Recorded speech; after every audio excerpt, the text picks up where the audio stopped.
Hello বন্ধুরা, কেমন আছো সবাই? আশা করছি সবাই খুব ভালো আছো, আমিও ভালো আছি। তো দেখো, এখন বোরিং লাগছে একা একা, তো কি করব, তার জন্য ভিডিওটা অন করে দিলাম। এখন খুব জোর খিদে পেয়ে গিয়েছে, কিন্তু পাশে একটা বাড়ি নিমন্ত্রণ, সেখানে খেতে যাব। ছেলে স্কুল থেকে এখনো আসেনি, তো হয়তো খেয়ে আসবো, ওর জন্য নিয়ে আসবো, কারণ দেরি হবে আসতে।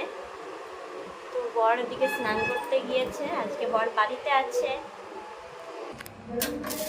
এদিকে দেখো, 2 কিলো চাল আনা হয়েছে, রাতে হবে বিরিয়ানি। এদিকে ঘি, অনেক কিছু আনা হয়েছে, চিকেন টিকেন সব আনা হয়ে গিয়েছে।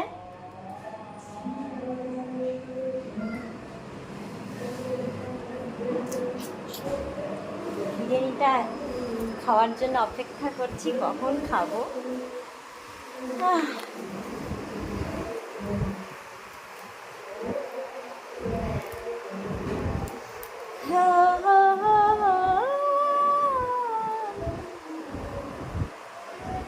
তো আজকে ওয়েদারটা ভীষণ সুন্দর, রোদ বেশি নেই। টানটানা।